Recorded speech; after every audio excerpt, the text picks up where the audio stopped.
justice ya mboka etelema pona ex directeur à cabinet au batuñon so bayebi na Congo yo monsieur Vital Kamerhe batu tout ba condamné mais yo au risqué koloba le contraire ya batu obangaki eloko te et non seulement après ye koloboloba ki pepo na neve na ye risque wana oyo ndimaki obangaki te so babimisi ete sore atikalité batu baluka yo ba critiquer yo assurance wana tango risque profession wana ayo condamné 20 ans na poto babengi nga pa baninga na nga musu ba prophète na idée lokola batumo ba keneno na ba minimiser voilà mais yo lo baga robi matala ke reku ba condamné sous 13 ans wana kunde hésité na bossa na raté ba condamné ka ko ba le 14 juin nga ile babengi nga na poto le 16 juin le 17 juin na 9h na pibia yango na Facebook na nga pour dire encore je n'ai rien contre la justice, Naloï Petaza innocent, Naloï Petaza coupable, mais je parle de l'ainsi dit le Seigneur. Zamba ebisinga kobima. Abimate. Abima papa. Na sakoli suna bina nevene wana pa osanya robima. Abimate. Abima. Le problème c'est quoi? Soit témoignage. Je vais inviter ici moteur à vivre le mot qu'on ensemble. Moto a moni le boko nanzan au courant de cette semaine, au courant de ces jours, au courant de ces mois, au courant de cette année, depuis Moula Oe Bandaki, Kino Dati Alelo, au Poussani Liboso, et au témoigner ça, Tobé Télézambé, à Bogota Maman, Azo Poussana. Aidez-nous avec le micro, s'il vous plaît. Amen.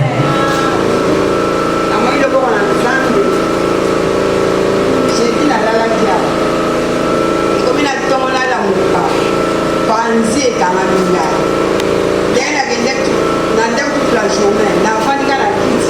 Il faut avoir la position, on a le symbole en Panzo, là on va pas s'y faire. Attaque pour bien la guinette. N'a pas autant une église. Prophète a le but, ils ont un moiseau à Panzi au Panzo. La mienne des Angaï, la télémina à Yawa, la musque Bayaki, mais à Bondelaki. Le but oblique. Qui a qui décide la zone de l'Erwana, Zukita, la nera zomindako, la nefe, la zadelo, la zambo santé, à mon attaque de l'Union. Topeteli Zambona Maboko Makasi. Ami Kare, le terrain a commis la Zélimbao. On a malade, c'est la moine à Mabouba. L'embouteillage, tout simplement, on est chez ça, tout le monde est en retard. Là, on tombe pour la promesse, on a pour ça là-bas. Oh, bien retard. Oh, bien retard. Pour ça, on m'a dit, tiens. On se raconte le but que les scats aussi à moi, on a eu beaucoup de temps. Fait vert. Et le temps qu'on m'a remis au bout, ça, on peut s'en au bout, ça là. Là, il y a tellement de la zama na musako. Amen. Avec qui te retard. La zone a un numéro na ina Congo de Lusi. Zambe na ngai to lwana na nda kukino aw. Dossier wa ifo data wa mama zo ko yawo. Ale sabaka mona ndenga kiye psito zo na kitwa. Tulika wa ni mo pepe ya malembe wana. Bavandi sibiso to vandi. O pesa $20. O pesa ko. Ba ba ko so $10 ba pesa. Começa a ir com zona aqui, senão tu sai a bongo te, vou evitar, patati patata, mais quand même, à ça il va pas mourir de n'endenga madame, là on est au théâtre la monnaie ensemble. On acclame très très très fort. Beta maboko makasi pour Nazam.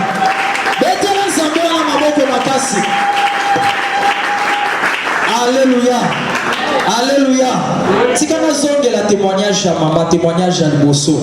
Yo zaki vendredi, te biso zaki à vendredi. Alléluia. Moi j'étais là lorsque l'homme de Dieu prêchait. Azek enseignait biso. Et pendant qu'Azek enseignait, à comme presque na souka, Moutnazambe a opéré sa message, a libéré parole de connaissance. A dit parmi nous il y a des gens ici, basa malade, mais à épingla qui sur, pas si à Panzi. Et je le voyais même en déterminé côté Panzi ou Nezalaki. Alléluia. Alléluia. Je ne sais pas ce qui est Zalaki, je ne sais pas ce qui est Monaki. A insisté qu'il y a le but, et ça n'a motomora, ça n'a pas si à Panzi. Et parmi des personnes, qui maman pas les kaki. C'est-à-dire un prophète, lorsque automatiquement la solution. Et ça n'était pas informé, mais c'est ça dans mon tour, ça n'a pas sa pensée, mais ça qui pour que son Dieu a résoudre le problème à maman.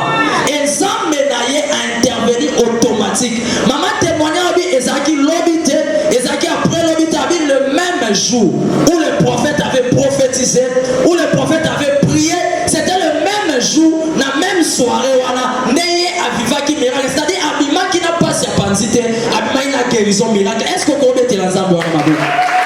Est-ce que vous mettez l'ensemble à ma bouche? Est-ce que vous mettez l'ensemble à ma bouche? Regarde un peu ce que Dieu il est en train de faire au milieu de nous. Alléluia. Témoignage. Témoignage. Pour ça, on a liboso ya kota to la monnaie ensemble. On acclame très très fort le Seigneur.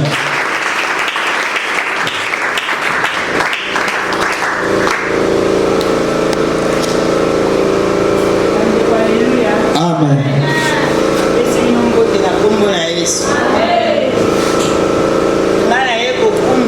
Nzambe abekanga na oyo asaleli ngai ekoki osalanga ata 3 semaines mobimba nazalaka malade nalalaka na ndako nazoki hôpital naomela bakisi nazobundana na ngaka nga moko nazobondela eyamona oya mpe navai na coin priere si nazoki na ndako kapo ezalaki mardi oyo ya semaine euti osila nalali na butu namoni nake na hôpital moko boye ndenge tovandaka na bana hôpital boye ale bakangi basali neti clôture sikoyo ban etikali libanda ngai navandi libanda nabi o naye hôpital bofungola hôpital ngai nakota bino lotie lisu boye elakisi bato bakokota te namoni mama moko abimi na kati yo bazopekisa mama hôpital ozoyoka te hôpital oyo bato basili na kokufa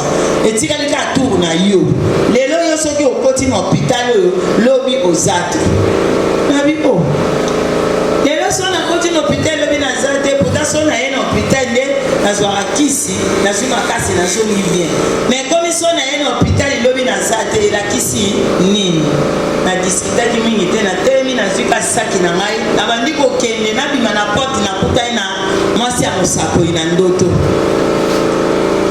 masuzo outi wapi nabia ma Charlène nauti na hôpital oyo nazwaka traitement mais nakomi na hôpital yango balobi na ngai ke lelo soki nakoti awa lobi naza te abi te nazali koyaka mbango mpona ya koyebisa oke mosakoli ayebisi ngai nayebisa yo zonga mbango okende na eglize kokota na hôpital oyo te nabia mopano oyaki na ntongo te yo pozalaka na baretard abi te limbisanga nde etinda batindaki ngai naye kozwa yo mpo okota na hôpital te tozongi na lamuki ka nde tolamuki boye na lamuki na pokwa nango wana na ye mpe eglize navandi wana ezalaki mardi ntango navandi mardi wana liboso natie kiti na libanda navandi profete akoti o yo nini boye ngai te naopela oki hôpital nandimi kaya osesili examen nandimi kende kota na eglize rp ekoki aza kosolasola na ye ngai nakoti na ngai navandi wana asali mpe priere esili ayebi masusu aleka liboso tobondela mpo na yo abondeli mpo na ngai alobaki na ye eloko te abondeli ka esprit de mort nabengani maladi azwi mai na ye moko boye ameli apesi nga ndambo nake mpe na mai wana navandi nabandi komela na ndambo tokomi vendredi jeudi ezalaki nazaki koyoka neti esprit moko ezozwa ngai soki navandi nayoki mopepe ye ekoteli nga so mopepe wana eyambi nga ale nabandi neti na molali we naokanga omwana gangi nzambe abekanga alamuki nabandi obondela nabandi obondela vendredi mpe ntango toye priere awa ye mpe alobi ke parole de reconnaissance moko ebimi alobi eza na mutu moko azoyoka mpasi boye aexplike ka ndenge alonde koyoka nga mpe nabimaki abondelaki mpo na nga azwaki lisu mai lisu ya mibale apesi ngai priere esili nakoti na ngai na ndako nabondeli tolali okomi na katikati ya butu nayoki mpena nakangami nakei sikoyo nalalaka na mwa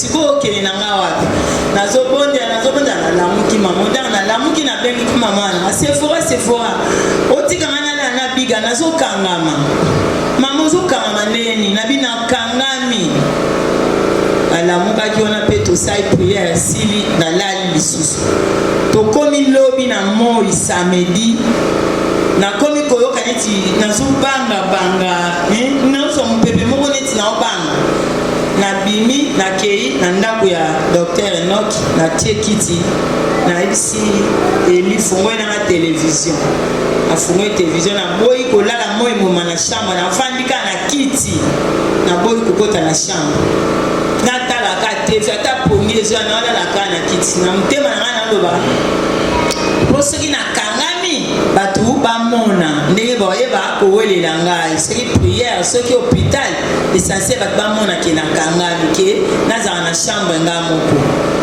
navandi Eli mpe abandaki kobela avandi na chambre ngai na salon ka biso mibale navandi nasimbika telecommande na maboko boye nayokika mama visitation wana ye mopepe yambi ngai tant mopepe yambi ngai nakangami na kiti nakangami na kiti nakangami Jésus Eli oza na nani mama nazanga moko mutu mosu aza kuna te kaka yo mabie nayebisi eliaka oselanga priere ye mpe maladi na mbeto ayebisi nga bi zela Dr Elembo aza kuna na église alingi akende évangélisation bongo nabenga ye baya kosela priere nayebisi ete yaka aye abi mama nini nabi ozomona teke na okangama mpepe mwana ezoya ezokangama nazokangama nayebi mpe eloko nini ye asalaki te atalingaka boye ti azomi na chambre nga moko na telemi nabi o nazosala makambo lokola moto ayebi nzambe te akotaka na eglize ya mosakoli te ndenge nini natelemi nakoti na chambre nga moko nakangi porte nafukami natie kiti liboso na ngai nabi Seigneur Jésus kiti ezala mabe ate bukana natieli yo fanda wana yoka makambo nga na ye nayebisawa neni yo botika nga nakangama moto azotinda molimo oyo ya mabe nga nakangamaka kasi nga naobosanake yo opesaki nga mai oyo omwana na yo abondelaki mpo nga namela nayoka bien nabondeli nabengani molimo wana nga moko mpena naza konveki mpena ke nabondeli nazwi mai wana nasukoli maboko napakoli na elongi na meli nalali pongi oyo nabandaki kobanga chambre nga moko me naye kolala ngonga molai naye kolamuka 16h à 17h ntango nalamuki banda lobi kolamuka nalamukaki nale ndenge naliaka te nasololi ndenge nasololaka te ti ndenge nalamuki na ntongo butu mpe lelo nalali bien yango naye kokumisa nzambe alianse abikama tobeteli nzambe wana maboko makasi acclame très très fort beta maboko makasi beta nzambe maboko makasi gloire à Dieu. À présent naobenga frère Fiston aya otatola monene na nzambe ce que le Dieu de Bekanga a fait pour lui ntango opusana tobeteli nzambe wana su maboko makasi betela nzambe wana maboko makasi betela nzambe wana maboko makasi gloire à Dieu. Amen, amen. Amen, amen. Frère Fiston tatola monene na nzambe ya Bekanga oyo asali na bomoi na yo na kombo na Yesu. Shalom.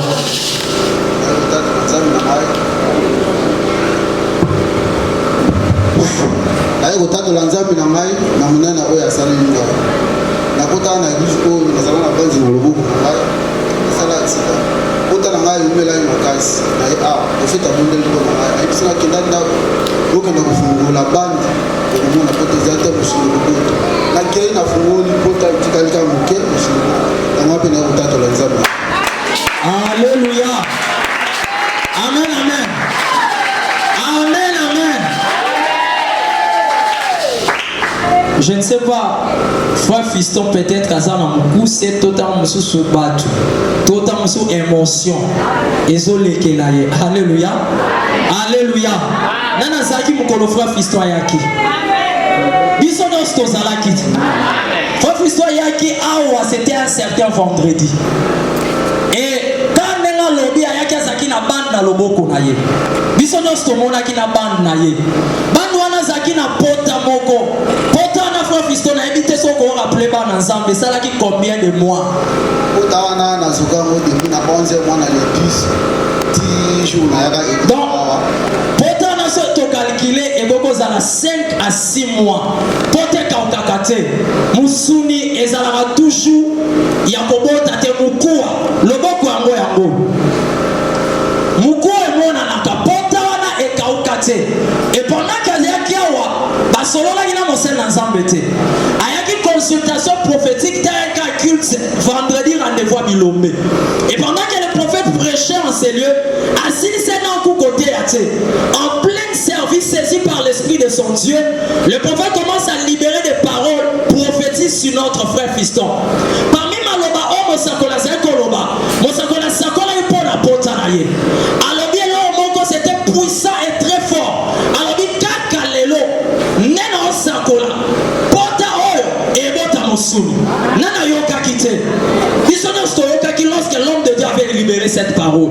Et pendant que frère Fiston a kenaki, frère Fiston, ça a dit une semaine ou 2 semaines. Le même jour, pote et bota musunte za na mukua. C'était le même jour où musunte bota ki.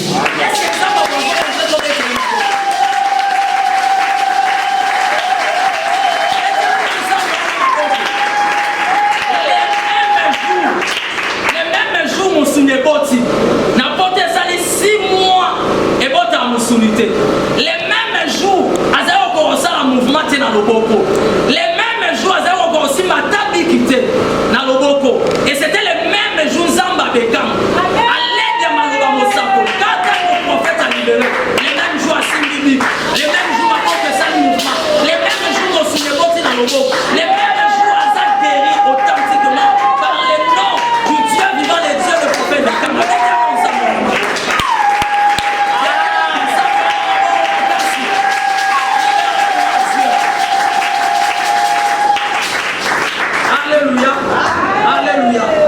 Alléluia. En tout cas, ici nous avons un prophète. Ici nous avons un prophète. Ici nous avons un prophète authentique. Alléluia. C'est dans ce pays où on a vu pas mal de choses. Mais lorsque je vois l'homme de Dieu, il libère des paroles prophétiques, il collabore à vie à Batu. Et la minute, la personne a un message, a une prophétie, et Motoana a la monnaie ensemble. Alléluia. Alléluia.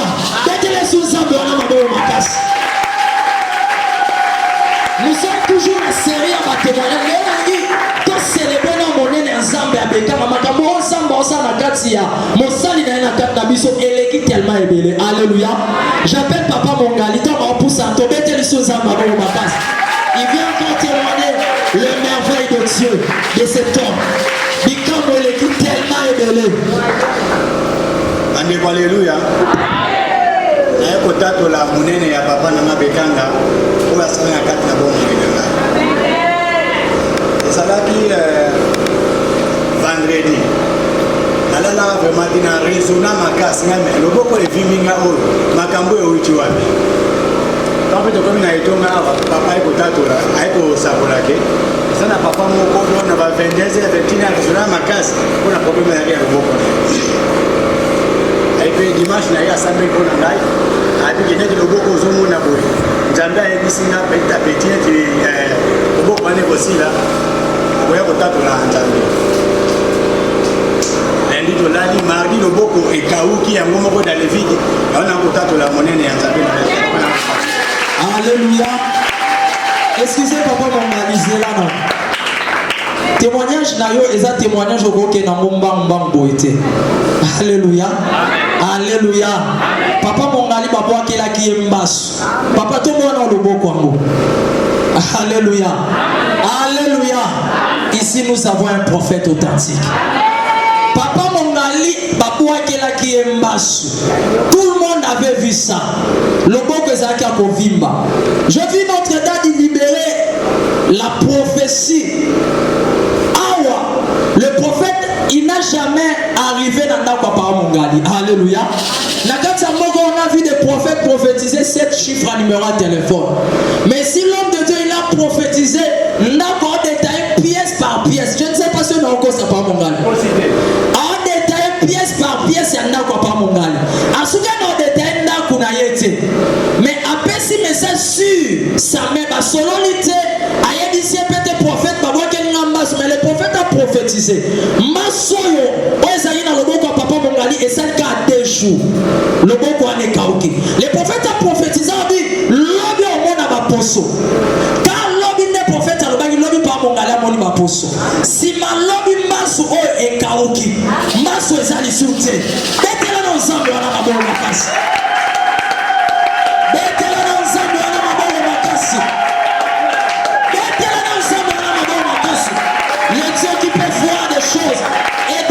Solution, c'est le Dieu de Bekama. Alléluia. Que Dieu te bénisse. Tous ont clôturé mon témoignage Oyo. Na couple Oyo. J'appelle mon frère Apoussani pour témoigner encore le merveille de Dieu. Dans Apoussana, Tobete du Souzandoana, Maboko Makasi. Shalom Église. Shalom Église. Shalom. Naye pour témoigner mon Nzambe le prophète Bekanga. C'était semaine passée, un certain vendredi. Naïma n'attend comme d'habitude au Kendekop. Je suis un chauffeur. Et arrivé le matin, à 8h, madame Abengaï. Est-ce que papa, Nassima, moi, na l'état ils a bien été. Moi, na zomone à la balle, à zobouché, et l'autre côté. Jésus, moi à la mouille bien, à la lagne bien. Qu'est-ce qui ne va pas? La tigre moussa dans la rosala, d'ailleurs, je ne bon mandat. J'ai observé pendant toute la journée, na moni était à moi les arabienté. Comme na poche nanga na qui même pas n'importe franc, na habité. Dans la solution, me souhaite pour na les gars ne tombent à Zambé. Kuna na rozalobiko, o eza na Nzambe azali kolaba Nzambe nyoso, o aleki ba minganga nyoso na sera moyo.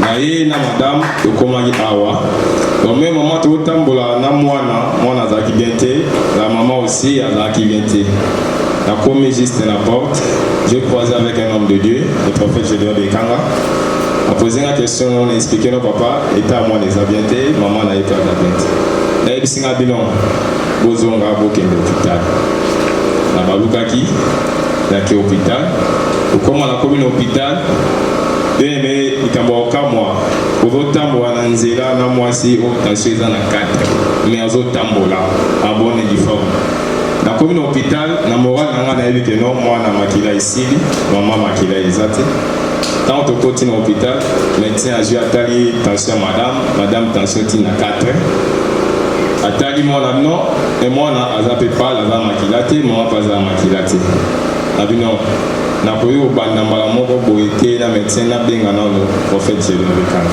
nabimi libanda nabengi prophète ese non papa tala tokomi na hôpital médecin alobi boye mwana makili eza te mama eta eza boye le prophète m'a dit somba mai ya molangi kaka mai tomela baswista abi somba yango na prier mpona mai beme nakendaki na boutique nasombi wana natiki bango na kati hôpital nabimi libanda nasombi mai na révélé prophète a béni en téléphone abandi kobondela déclaré likolo ya mai pene nzambe ya mosali na ye Bekanga aza nzambe ya bafatiri te amen asali miracle oyo na satandaki même pas nango na nzela ya mai ya pamba mwana ye wana aza abonné difforme madame abonné difforme kaka na mai oyo yakoyaki na yango na melisi mwana na melisi madame médecin ayo kotala bango pour la deuxième tour abino mwana na moni makila eza normal mama aza makila normal yango naye kokumisa monene na nzambe wana oyo asali pamba ya makila na nzela ya mai ya pamba makila ya mwana ezongi na nzambe wana kokumisa nzambe kokokanga merci. Alléluia. Excusez mon papa, pardon. Témoignage ya frère na biso oyo. C'est plus facile d'interpréter en mots. Mais c'est le miracle authentique de Dieu. Alléluia. Alléluia. Alléluia. On était ici le dimanche et le vendredi, il y a semaine coulée. L'homme de Dieu, quand il a un service, quand il a prophétisé, quand il a libéré un message, qui est comme presque à la fin. Presque à la fin. L'homme de Dieu a solo makila. Je ne sais pas ce que tu as mokoloana. Je ne sais pas ce que tu as. L'homme de Dieu insistait tellement. Solo ya makila. Solo makila ils ont échappé maté. Et si la solo na maté, il insistait tellement.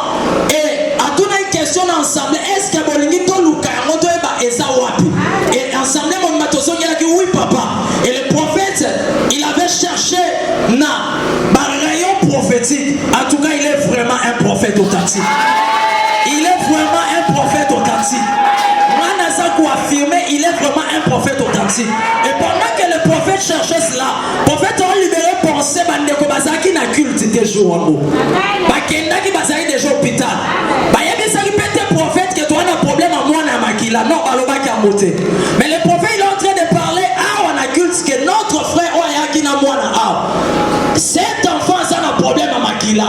Mais ce que j'aime à informer il dit son quartier. Alors il est très prophétique et très fort. Moi na ana baozo qui c'est makila te. Na zongi si moi na ana makila.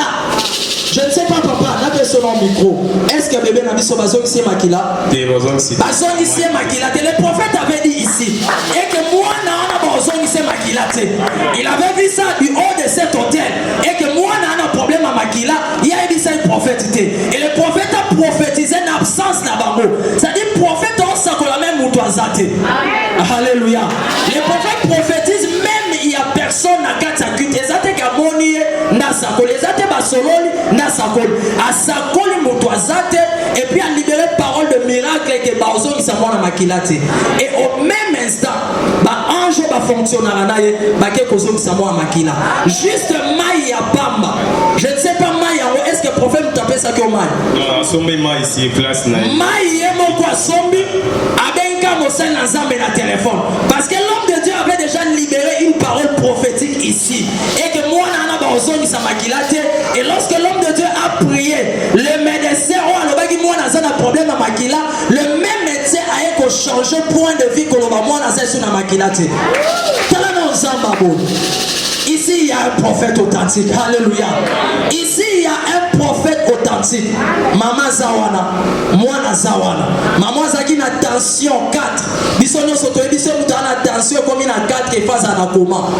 Mais Zamba Bekama. Le prophète a libéré qui maloba. C'est Dieu là a accompagné Bango. C'est Dieu là a accompagné Maloba Mosali Naye qui nous est kokisama. Alléluia. Alléluia. Ici j'insiste, Yakoloba, ici nous avons un prophète authentique. Nous avons le seul prophète qui peut dire le contraire au Batunion Sobaloba. On a vu dans ces pays Batunion Sobaloba condamné Kamere A. Mais le prophète s'est levé pendant que Bakatina jugement a été. Abi cet homme sera libéré. Les autres monde Banda. Asuka na été aloba pe na nevene masaro pendant que tout le monde lui condamnait alobi ke aobima pe bango basali banda. Voilà de tels ministères biso etamba na Shalom biso etamba na Bekam. Nous devons soutenir ce ministère. D'ailleurs nous tosali banda soutenir ministère. Et ça va ministère où il fait tout soutenir. Azamo salo azo ça la continuité. Il y a ba acte des apôtres. Autre monde qui na Bible. Ne ya besoin ça. Ceux qui Pierre l'autre fois et l'idée ne veut pas qui s'abat. Ceux qui Paul l'autre fois mouchoir naïe et ouais pas qui s'abat. Mais le prophète juste sa déclaration peut guérir une personne de loin dans l'hôpital. Peut mouchoir na c'est un problème à Makila. Habiter est-ce qu'on peut mettre ensemble à la bonne makasi. Mettez ensemble à la bonne makasi. Que le Seigneur vous bénisse. On a un problème avec le temps. On ne sait pas terminer. Ce tolobito banda couplé qui ça bat témoignage, ils ont tellement émélé. Alléluia. Alléluia. Il y a sérieusement des témoignages. Il y a beaucoup de témoignages. Et je ne peux pas dépasser l'heure parce que nous courons derrière notre temps. Yom Toza un témoignage, ça l'est fort. Comme avant. Ces derniers temps, on va procéder de cette manière. Tu sais qu'on a un témoignage déjà le vendredi. Avant, on s'en enregistré bien avant et vous permettre modérateur à l'exemple pour témoigner. Mais si vous voyez le retard, nous sommes pressés par le temps. À 11h, car nous devons quitter l'église. Alléluia. Alléluia. Alléluia. Est-ce que tu peux connaître l'ensemble de ma bête de place?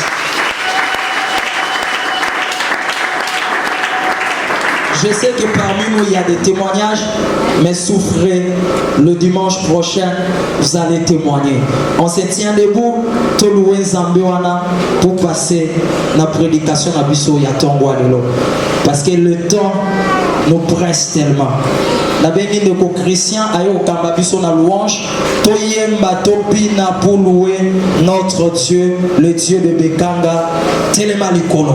Ba frère o basunga je vais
Bonjour l'homme de Dieu.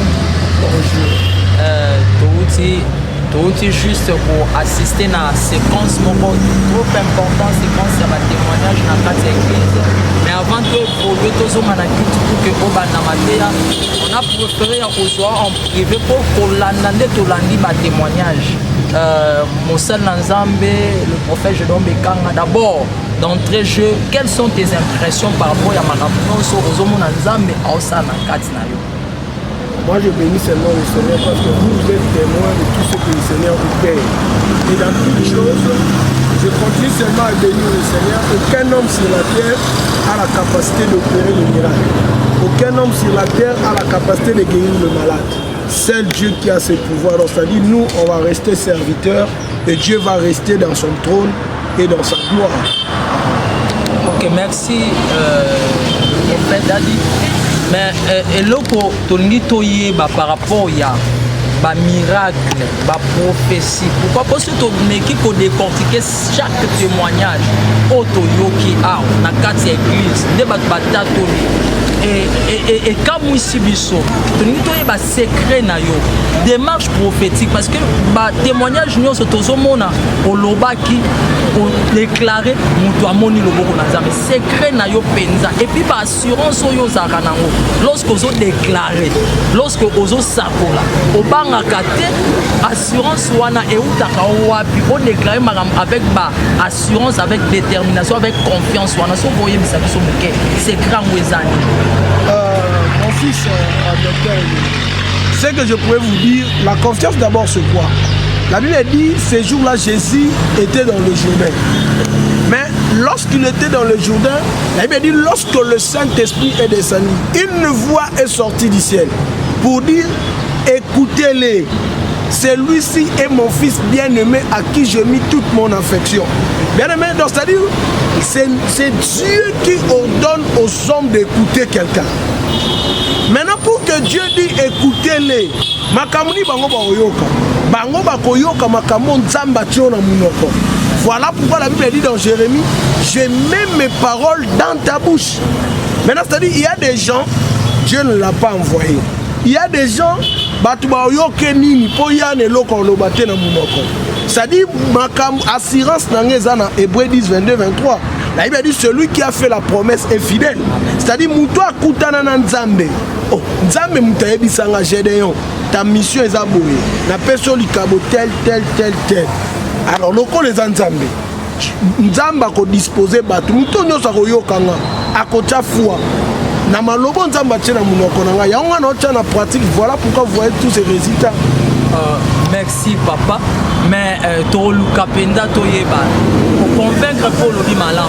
Mais ce to bani kota la ba témoignage. Na témoignage à frère Fiston.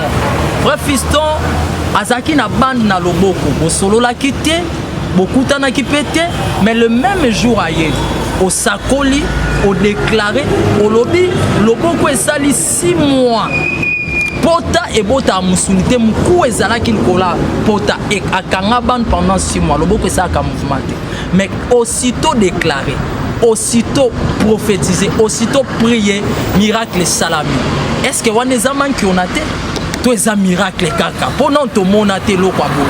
Pour te salir 6 mois, misunye bota raté yo lobby, musunye bota. Ozongi si biso na temps Ezekiel tonengeni. Papa Lobana. Vous savez, la Bible dit l'acte des apôtres.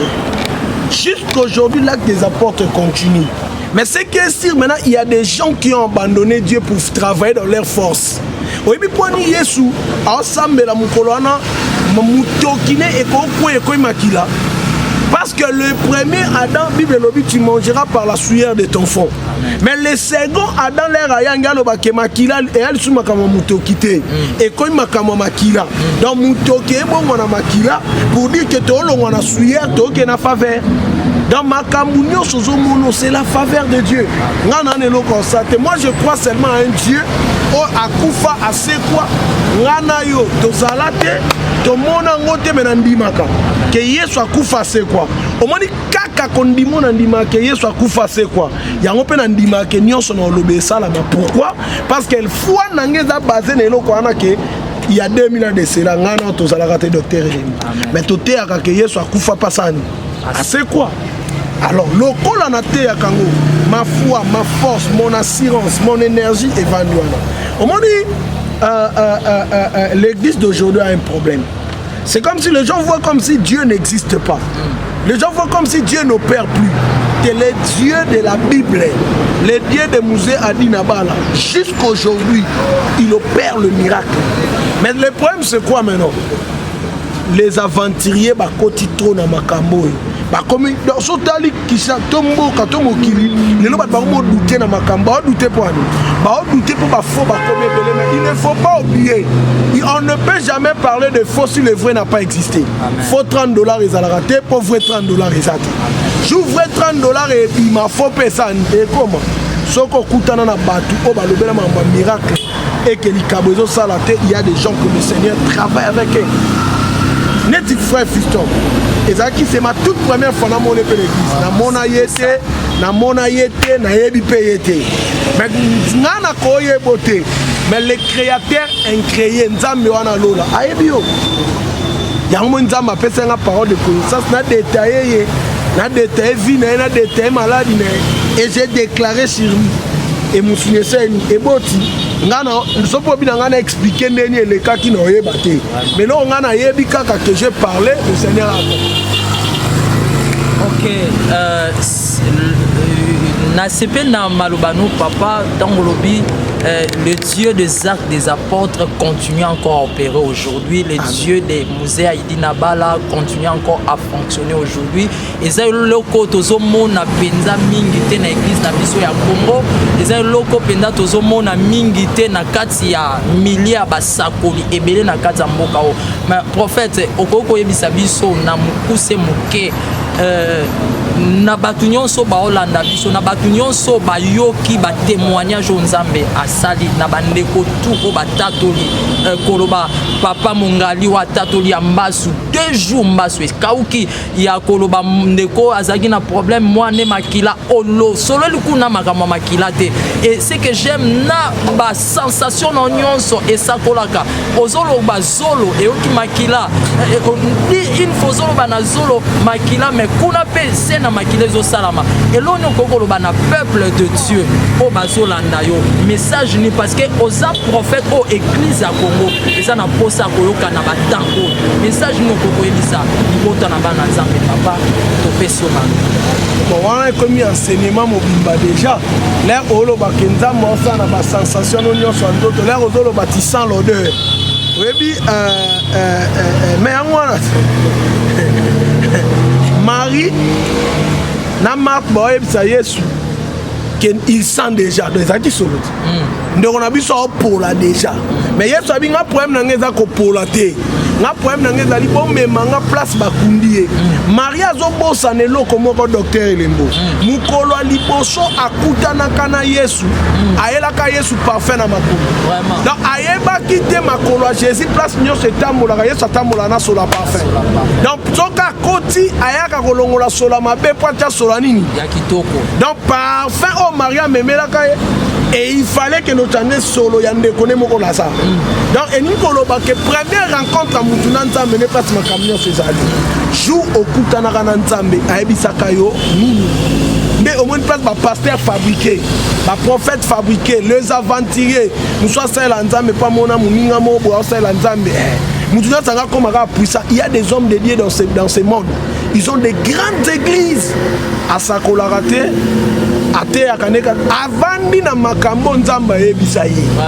Beaucoup de gens échouent parce que tabernacle selon le modèle d'un hôtel. Parce que Nzamba bazobisa Moïse, tu construiras le tabernacle selon le modèle d'en haut.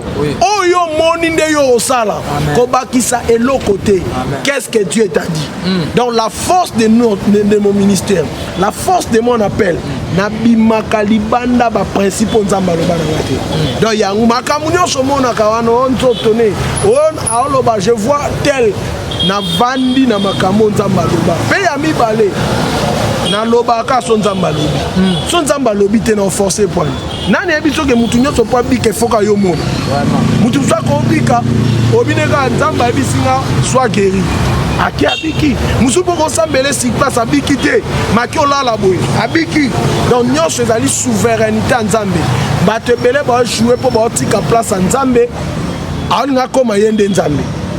Donc c'est-à-dire ma kamnete ba sensation mon docteur on est comme cours mobimba.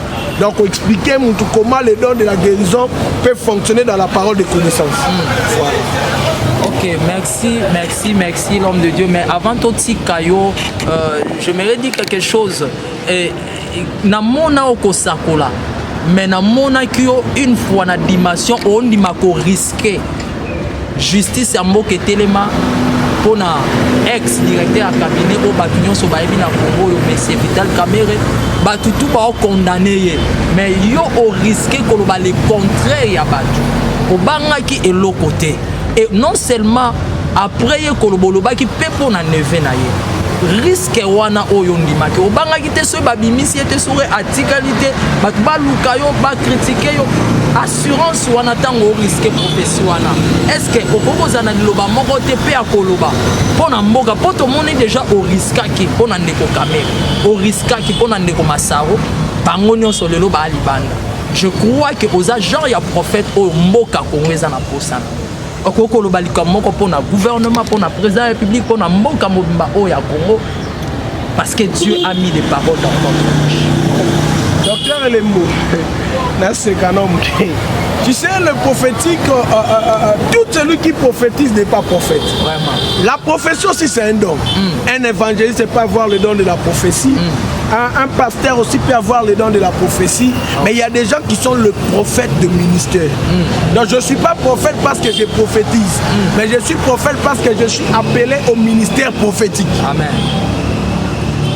Lorsqu'on a arrêté l'honorable Vital Kamere, est-ce que Nzambe poa loba a dépendant na batutin, Nzamba loba par rapport à sa volonté. 2 jours après son arrestation, avant procès Banda, j'avais prévu qu'il y a eu décembre. Ba condamné yesogi à mort, je sais plus. Ba yo condamné 20 ans na poto. Babengi nga pa baninga na nga musu ba prophète na idée lokola batumo ba keneno na ba minimiser. Voilà. Mais yo lo baga robi matala kereku ba condamné sous 13 ans. Wana kunde n'hésitate. Na bossa na raté ba condamné ka ko ba le 14 juin. Nga ile babengi nga na poto le 16 juin. Le 17 juin na 9h. Na publié yango na Facebook na nga pour dire encore. Je n'ai rien contre la justice, Naloï Petaza innocent, Naloï Petaza coupable, mais je parle de l'ainsi dit le Seigneur. Zamba ebisinga kobima. Abimate. Abima papa. Na sakoli suna bina nevene wana pa osanya robima. Abimate. Abima. Le problème c'est quoi?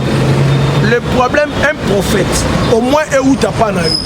Parce que Nzamba ro bana bakuk. Abi comment prophétie wana bien? Veillez sur ça. C'est ça le prophétique. Mais dans la prophétie, il y a 2 grandes parties. Il y a la voyance, il y a la prédiction. Mais la prophétie encore, il y a ce qu'on appelle la prophétie circonstancielle, il y a ce qu'on appelle la prophétie de la destinée. La prophétie à destinée, nous a prié, Tenzamba Bongisa et Salama Bongo. Jérémie 1 verset 5. Jérémie n'avait pas gêné pour devenir prophète. Mais le Seigneur a dit depuis avant même que tu sois formé dans le ventre de ta mère, moi le Seigneur je t'ai connu et je t'avais déjà consacré prophète. Donc le problème n'est pas parce qu'il est venu au monde à prier trop, à gêner trop. On a ma prophétie liée à la destinée. Mais à part ma prophétie liée à la destinée, nous avons la prophétie liée aux circonstances. La prophétie liée aux circonstances, Israël s'est levé. na circonstance na bazana besoin roi nde nzambe a comprendre que le roi circonstance eza boye nde azwi aponi nani Saoul. Mais la prophétie liée aux circonstances a été toujours accompagnée par les recommandations. Lorsque les recommandations ne sont pas respectées, tu vas perdre cette prophétie. Vraiment. Mais la prophétie liée à la destinée, au prier et que ça la mabongo. Si ça dépendait de spiritualité, ma poste n'est pas président de la République. Ma poste le roi, comme un roi hasard. Eza mutu déjà aya na mokili bongo. Amen. C'est-à-dire eza te po yo za mayele yo te ye déjà ba pakola ye. Aya na ngo na mokili. Dans la carte, il y a encore quelque chose ba yo ba ki c'est la biso. Na yo mona ngo na pasteur à wifi, na ba pasteur à net. Dans le pasteur de wifi na kishasa ba na église te.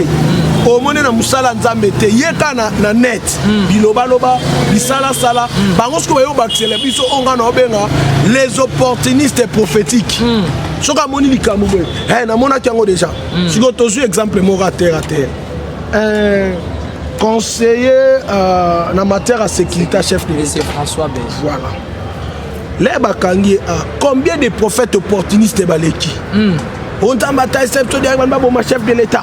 On dit que mon procès bandi awa oyoki mamba coup d'état place ana si au monité ba prophète là sont des aventuriers vraiment yango moni même le politique na mboko moins et tout c'est sous les ministères prophétiques exact un politicien a ça la montage ne l'aime sur likambo moko boye politicien est capable de créer likambo abi oyo na ndenga adversaire na l'aime sur politique na okosele makambo boye aussi mais yo prophète yo ko confirmer ngo lobi ke nzambe ebisaki yo mais bango mona ba otalo be bango mona aventurier puta et dans mon tobi so sali montage na biso likambo mais yo lobo ya eba ke ngo de nzambe talisaki oh yango moni le prophète opportuniste bazo bomela biso ministère prophétique.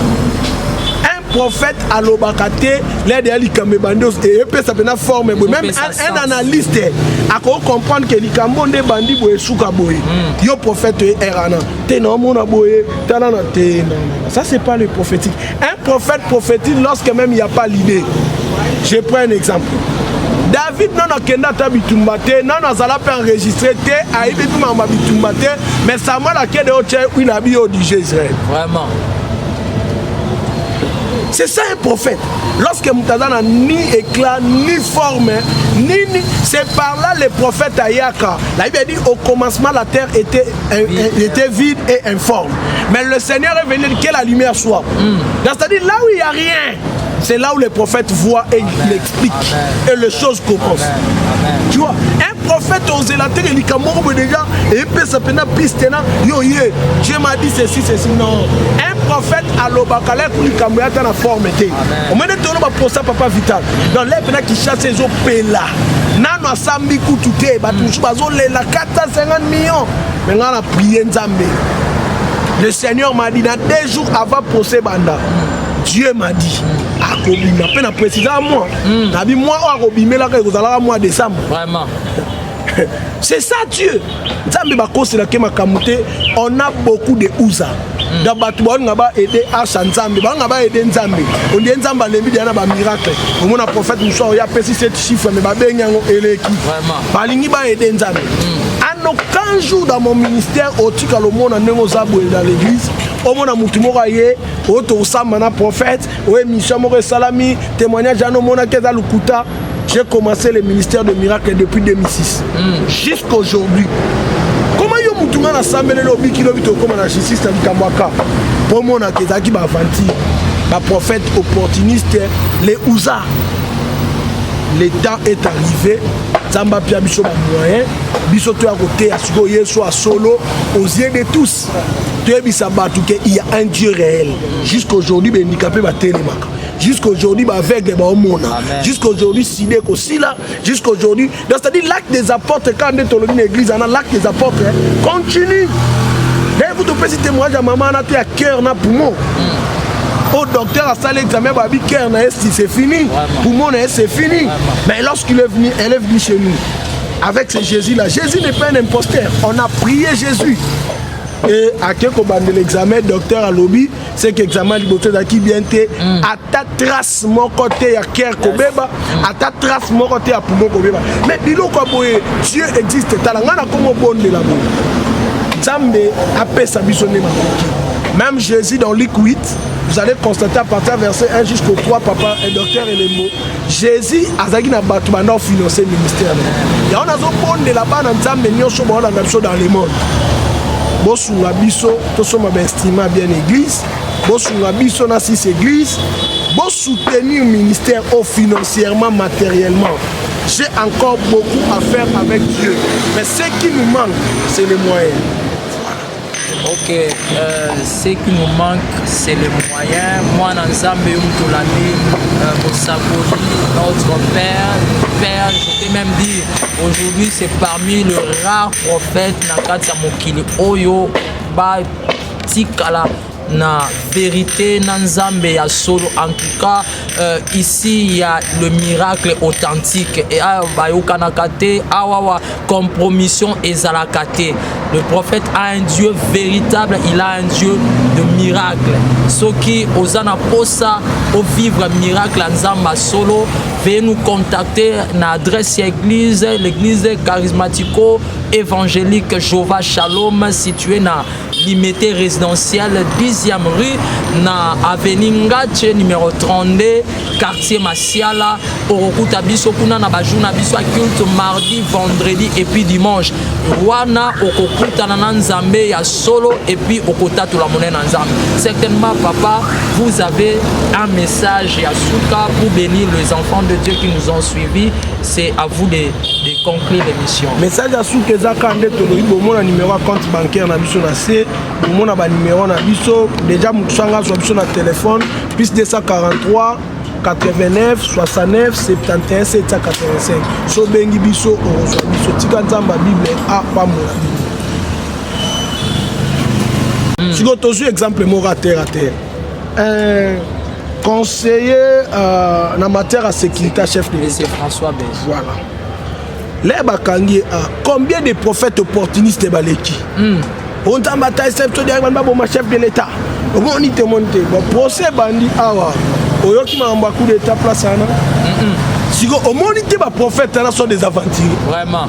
Yango moni même le politique na mboko moins et tout c'est sous les problèmes ministère prophétique exact. Un politicien a ça la montage ne l'aime sur likambo moko boye. Politicien ça capable de créer likambo abi oyo na nenga adversaire na l'aime sur politique na ko sele makambo boye. Aussi, mais yo prophète yo ko confirmer en lobi que Nzambe ebisaki yo. Mais bango mona ba otalo be bango no aventurier. Et dans mon tobi so sali montage na biso likambo. Mais yo lo boya e ba kengo de Nzambe talisaki. Oh. Yango moni le prophète opportuniste bazo bomela biso ministère prophétique. Prophète à l'obakate, l'aide à l'ikame bandos et peut ça peut forme même un analyste à comprendre que l'ikamo de bandi boye souka boye yo prophète erana te non mon boye tanana te non ça c'est pas le prophétique. Un prophète prophétique lorsque même il n'y a pas l'idée. Je prends un exemple. David non akenda ta bitumbate non azala pas enregistré te aibi mama bitumbate mais Samuel akende o tche une abi au Israël. Vraiment. C'est ça un prophète. Lorsque Moutaza n'a ni éclat, ni forme, c'est par là les prophètes Ayaka. La Bible dit au commencement la terre était vide et informe. Mais le Seigneur est venu que la lumière soit. C'est-à-dire là où il n'y a rien, c'est là où les prophètes voient et ils expliquent. Et les choses commencent. Tu vois, un prophète osé la terre, il dit déjà, et puis ça peut être piste, yo ye, Dieu m'a dit ceci, non. Un prophète à l'obakale, pour lui camouiller dans la forme. On m'a dit que tu pour ça, papa vital. Donc les gens qui chassent les eaux là. Nano a sambi koututé, batou bazo la 450 millions. Maintenant on a prié Nzambe. Le Seigneur m'a dit dans 2 jours avant procès banda. Dieu m'a dit, akobima, peine à préciser à moi.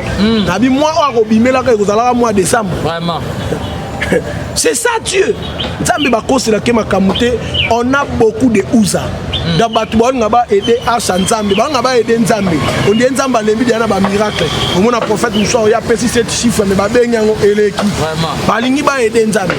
En aucun jour dans mon ministère, otika le monde dans l'église, au monde mutumoraye, auto samana prophète, ouais mishamore salami, témoignage à nos mona keza lukuta. J'ai commencé le ministère de miracle depuis 2006 jusqu'à aujourd'hui. Comment yo mutunga na sambele lobi kilomito comme na justice na Kamwaka pour mon akeza ki ba vanti ba prophète opportuniste les ouza. Le temps est arrivé.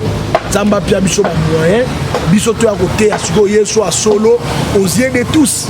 Tu es bisa batu que il y a un Dieu réel. Jusqu'à aujourd'hui ben handicapé ba télémaka. Jusqu'à aujourd'hui ba aveugle ba omona. Jusqu'à aujourd'hui sidé ko sila. Jusqu'à aujourd'hui c'est-à-dire l'acte des apôtres quand on est dans l'église on a l'acte des apôtres continue. D'ailleurs vous te faites témoignage à maman na à cœur na poumon. Au docteur a salé l'examen, babi cœur c'est fini. Poumon c'est fini. Mais lorsqu'il est venu, elle est venue chez nous. Avec ce Jésus-là. Jésus n'est pas un imposteur. On a prié Jésus. Et à quel moment de l'examen, docteur a lobby, c'est que l'examen du docteur qui vient à ta trace mon côté à cœur kobeba, à ta trace mon côté à poumon kobeba. Mais dis-nous quoi, Dieu existe. Talangana comme bon de la boue. Zambé a fait sa bisonne. Même Jésus dans Luc 8, vous allez constater à partir du verset 1 jusqu'au 3, papa et docteur et les mots. Jésus a financé le ministère. Et on a dit là-bas dans le monde. Bosunga biso, tout ce que estimé bien l'église. Bosunga biso dans 6 églises. Bon soutenir le ministère financièrement, matériellement. J'ai encore beaucoup à faire avec Dieu. Mais ce qui nous manque, c'est les moyens. Ok, ce qui nous manque, c'est les moyens. Moi, dans Zambé, notre père, je peux même dire, aujourd'hui, c'est parmi les rares prophètes Nakatsa Mokili Oyo, Tikala. Na vérité Nanzambe ya solo. En tout cas ici il y a le miracle authentique et bayokanakate awawa compromission ezalakate. Le prophète a un Dieu véritable, il a un Dieu de miracle. Ceux qui osana posa au vivre miracle Nzamba solo, veuillez nous contacter na adresse église, l'église charismatico évangélique Jova Shalom située na limité résidentielle 10e rue na avenue Ngache numéro 32 quartier Masiala Orokuta biso kuna na bajuna biso a culte mardi, vendredi et puis dimanche. Wana okokuta na Nzambe ya solo et puis okota tout la monnaie na Nzambe. Certainement papa, vous avez un message à Souka pour bénir les enfants de Dieu qui nous ont suivis. C'est à vous de conclure l'émission. Message à Souka ezaka ndeto loyibo mona numéro compte bancaire na biso na C. On a un numéro na biso déjà mutsanga sur biso na téléphone plus 243 89 69 71 785 so bengi biso orozo biso tika nzamba bible a pambola.